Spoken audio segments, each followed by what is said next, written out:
old call box with a matrix of push buttons lists all the companies in the East Delta Commerce Center.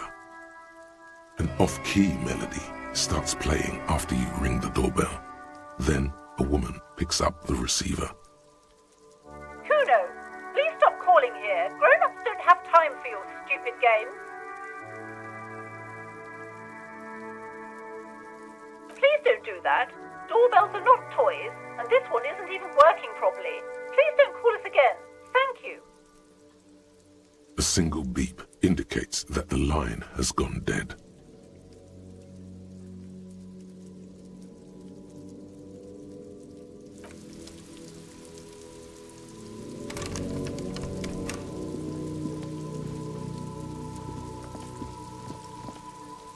You see a set of tire tracks in the brown slush that covers the plaza mosaic.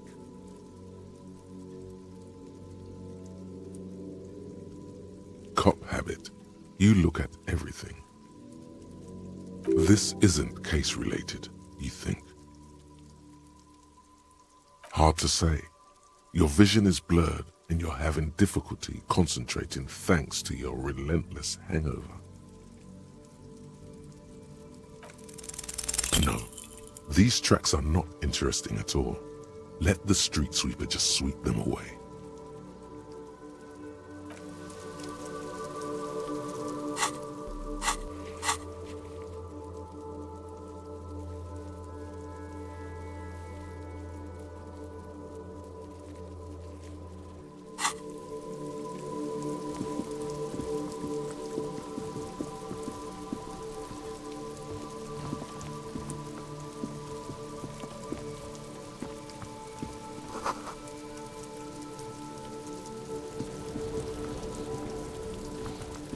This trash container is locked. The sliding lid has a padlock that says, "Whirling in rags." Well, it is a container. Maybe you're prioritizing it. We could try using a pry bar, the one you took from my motor carriage, or we could ask for a key from the manager of the Whirling in Rags. He probably has one. He might also have information. This is better than the pry bar idea.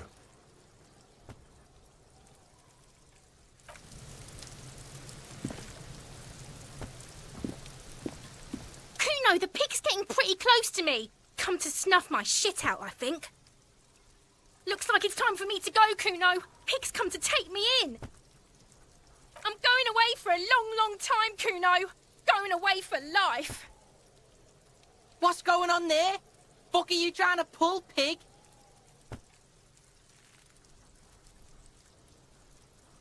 You don't want to fuck with me. I got my hands bloody. I'm not here, pig. You're not seeing this. You can still see the top of her hat from behind the fence.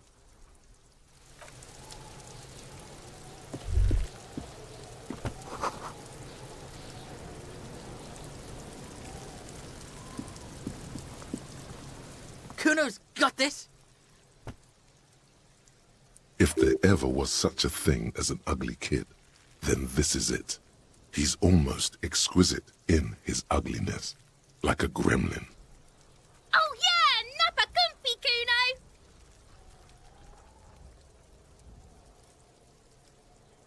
Right in the dick, Kuno. Get him right in the dick. Love it in the dick. The boy is sweating profusely. His eyes are like two black holes and his jaw is twitching as if trying to break free from the empire of his body. The kid is obviously high. Fuck that! Kuno, yeah, right in the mouthhole! Shits himself. The rake, Kuno! You should throw the rake at him, Kuno! The fuck? Does Kuno know what a rake is? Kuno's not a gardener. Alright, entertain the Kuno. Show me what you got. What you got there? What you got, huh? Show me what you got. The kid moves his hands like a basketball player dribbling fast.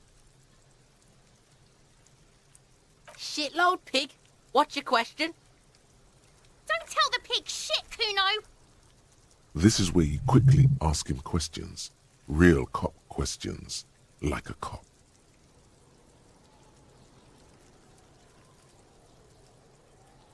Probably climbed. Kuno was busy down the road when that shit went down. You heard Kuno? Kuno wasn't even in Martinez. Kuno wasn't in Revachol. Kuno wasn't regional. I don't know. Some fucking... Mesk or I don't know. Some other place. Night City. Kuno was in fucking Night City. There is no Night City anywhere. That sounds like the name of a city in some pulp science fiction novel. Why you gotta be riding Kuno's ass? You haven't been where Kuno's been. You haven't been in Kuno's head. You wanna know where Kuno was? You wanna know what Kuno's been fucking up to? Oh, don't tell him that, Kuno. It's lame. It's not fucking lame. Kuno's building Kuno's City. Night City. Rage City. The City of Rage. That's it. And it's not lame. Lame. That's the name of Kuno's City, bitch. Get the fuck off Kuno's back. This shit ain't about that. It's impossible to deduce what it is about, at least for the moment. If it's important, it'll come up later. Focus on the case. Kuno's fuck gimp. Kuno uses the fuck gimp for target practice. He's trying to hide the fact that he doesn't know. Kuno knows all kinds of shit. Kuno's not a snitch, that's all. Trying to make the Kuno sing into the popo phone. Just a couple of pigs sniffing around in the dirt. That seems pretty fucking suspicious to Kuno. Yeah, you tell the faggoty, Kuno. You're testing Kuno's patience here. Get lost, Right, pig. This is where Kuno plays with his little wooden choo-choo. Fuck do you want with it? Don't be wondering about Kuno's shit, pig. Yes, absolutely, absolutely. Why the fuck are you telling this shit to Kuno? Yeah, whatever. Kuno doesn't give a shit. Kuno's Kuno, pig? It's always Kuno, never I. Clearly the kid's using the third-person perspective as a shield. Kuno doesn't do that smart shit. Don't throw that book shit at Kuno. Kuno knows you're lying. Trying to get Kuno hooked on the book. Watch out, Kuno! He's trying to fiddle you! He's gonna put his hands on you! Help! Pig's got Kuno! Help! Rape! Help! He's got the Kuno, help! Everyone can hear. You need to get the hell out of here before. Yeah? Get out of here before the Kuno beats the shit out of you. Yeah, that's right. Drag your fat ass out of here, fat boy, before Kuno fucks you.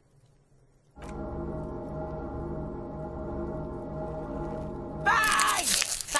Got bugged by the Kuno. We alright? You wanna get fucked again? Come back.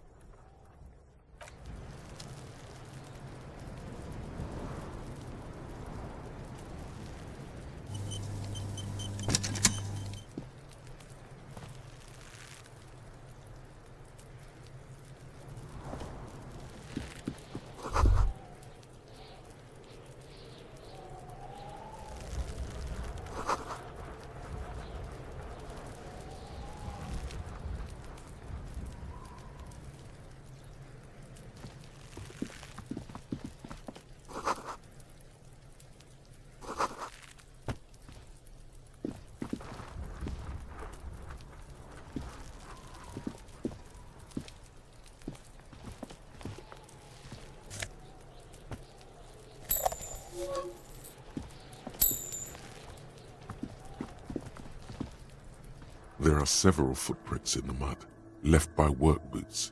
Anywhere from 6 to 12 pairs have walked here. Heavy workers' boots with reinforced toes and hobnails. all over the yard.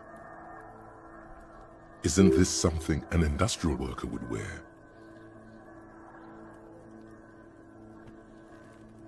Noted.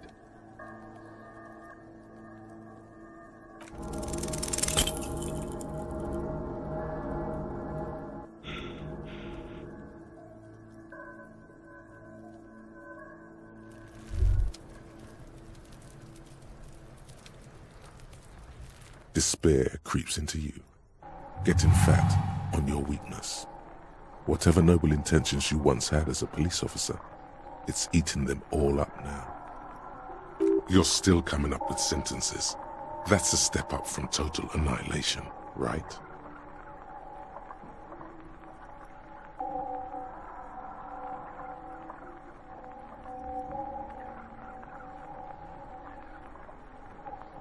Fuck me? Please leave the rage you have for after we finish the investigation. Nothing you can say would make you feel any better now. Cop gives up the detective genre for social realism. Another police officer resigned from the RCM following a nervous breakdown. He now lives under a bridge, drinking and occasionally throwing excrement at passers-by, shouting, "I never loved that woman." When asked to comment, former colleagues objected to the theory that his psychological disintegration was precipitated by his wife leaving him. "It's because the Furrows lost that match," said Captain Ptolemy Price, once the man's superior officer. "It's because he couldn't get a big gun from acquisitions, and anyway, police work really burns you out after a while," Satellite Officer Jean-Vic Mayer, the deranged former cop's partner, commented. Sergeant Matt Torson, another former colleague, did not propose any theories, merely saying, "Whatever happened to him wasn't about birds. He got fucked, that's all."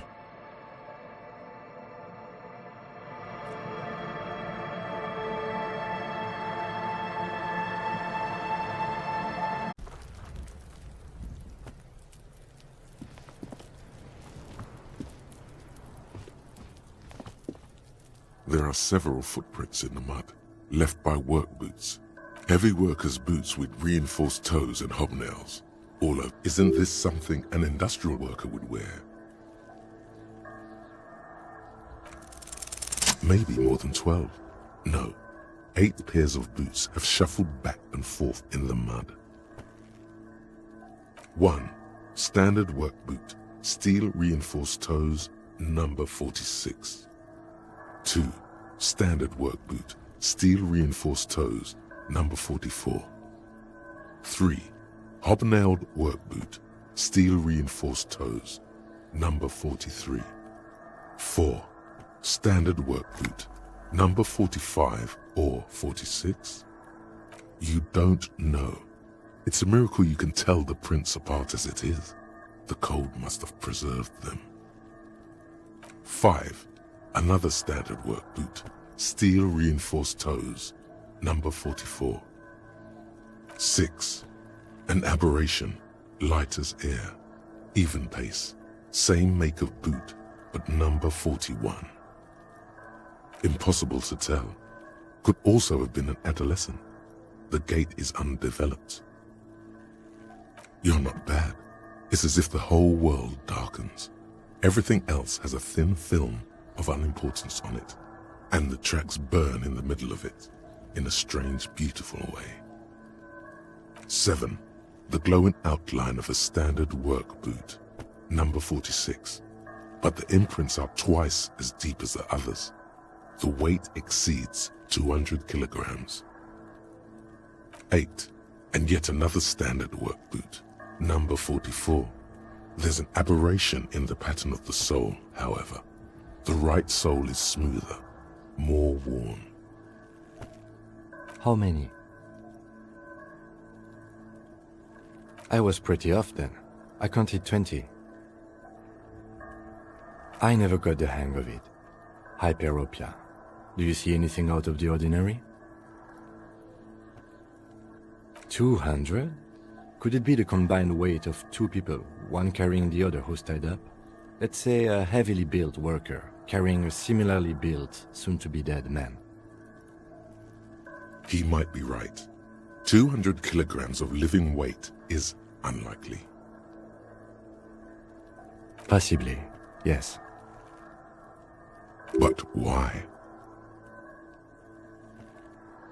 Yes, they could have used a makeshift stretcher or just march him up to the gallows.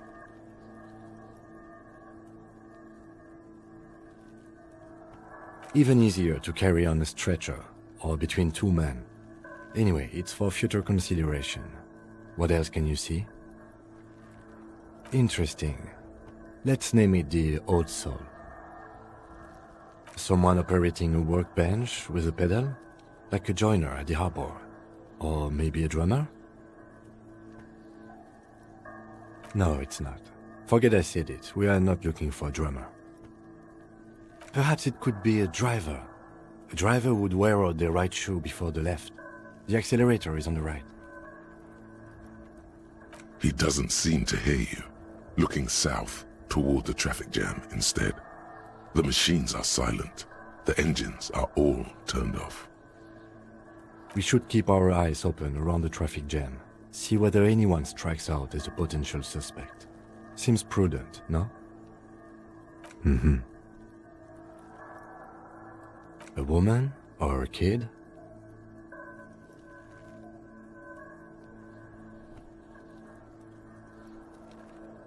Understood. Anything else? A week, maybe? 7 days would fit the time frame provided to us by the caller, who reported the hanging. It is not impossible. I pulled last week's forecast for coastal Havashol. 7 days below freezing. The day before, the day of his hanging, was the last warm day. Correct again. Sub-zero temperatures would preserve the tracks in a good state. The commotion here could have taken place a week ago.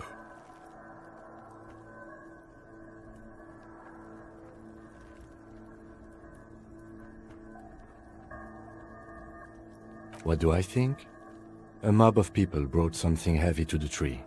One of them was carrying the victim. They shuffled around, especially under the tree. Then, after hoisting him up, they stood in a semicircle facing his direction. At first glance, this appears to be a lynching. Indeed, they all stood in a row here and looked at the tree. Yes, everything fits so well. Carried him over, hoisted him up, watched him hang. This is easy. The lieutenant's eyes narrow.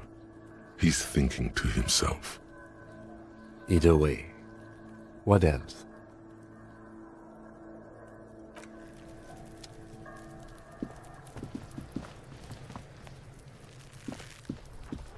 The corpse looks at you with bulging white eyes. The face around them does not look human. It's swollen and ready to burst. His lips are fish-like and his tongue like a ball gag in his mouth. You seem to be holding your breath. A cargo belt twists his neck at an unnatural angle. The body below appears stiff. It's letting out an ungodly rot. The smell seeps in even through your clenched nostrils. Active decay. It's okay to throw up, officer. No one is judging. He's about to blow! Cop's gonna blow, Kuno!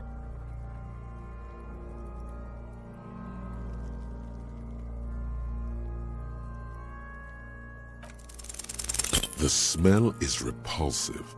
It pushes in from your mouth, more instant and more familiar than anything you'd expected, more fever than odor. It fills your mind, flushing you from within.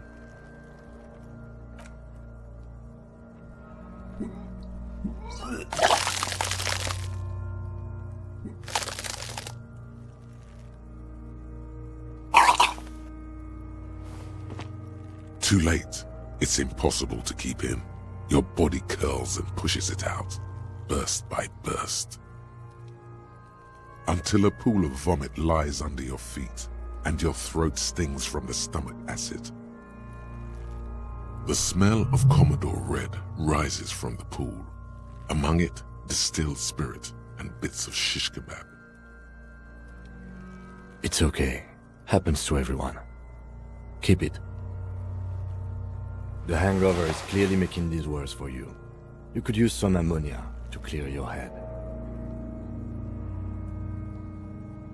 If you can handle the headache, some officers use it to deal with cadaverine odor. I can't handle the headache. It's more likely he can handle the smell, unlike you. That young woman, the gardener, mentioned she used salts for the smell. If she doesn't have any, there might be some in the fridge store nearby. Acquiring ammonia will provide a modifier to the white check. Modifiers make checks easier and allow you to retry them.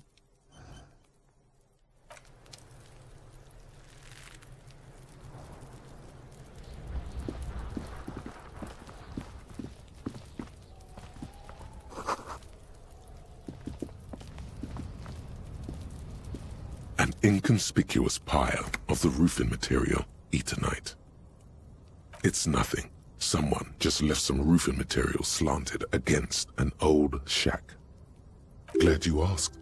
When junior researcher Olari Tal invented Eternite in the Vartna Polytechnic Institute some 30-odd years ago, he thought it would last forever. Hence the name, Eternite. Sadly, the only lasting thing turned out to be the material's highly carcinogenic effect.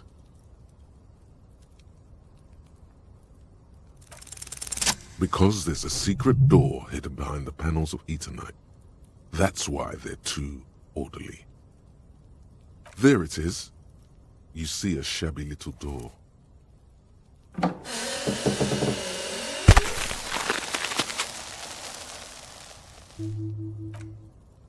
What is this, then? A tool shed? Let's investigate.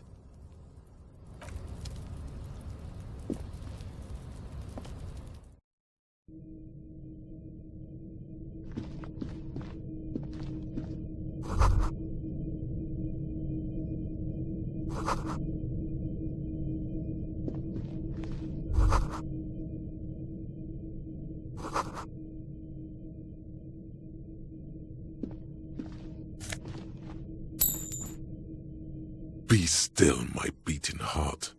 It's amphetamine. Sweet amphetamine. The lieutenant isn't studying the powder in the mirror. He's studying you. There's a good vague way to ask where he stands on drug use. Professionally, I mean. Perhaps not. This is below our pay grade, detective. However, see that ladder there? It's probably another way into the industrial harbor, no? A secret path the local kids use.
Looks like someone left his tarpaulin cloak hanging on the railing here.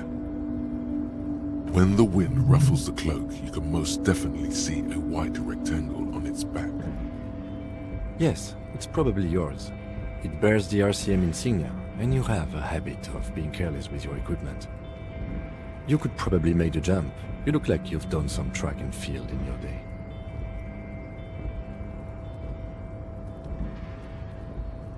The wind is aggressive up here. The lieutenant looks at the enormous crane towering in the distance over the container yard. That machine is a Kvalsund 1020 HK. Is it? Kvalsund makes a lot of heavy equipment, but this is phenomenal, even for them. But I digress. We were focusing on your cloak here.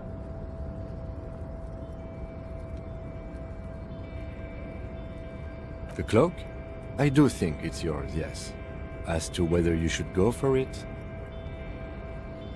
Well, it doesn't seem too dangerous. 2 meter stops. Whenever you're ready to do it, I'll be right behind you. The cloak looks like a bag of goodies floating in the wind. Who knows what its pockets may hide? What are we doing? We're awfully close to breaking into the industrial harbor. They're bound to have information for us. I thought that was our intention. Or it could be that we are just exploring.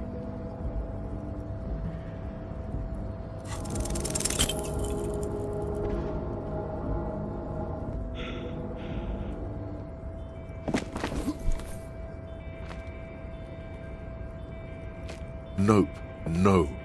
That's still too high. What were you thinking? You're not a gymnast. You're a boxer. And you...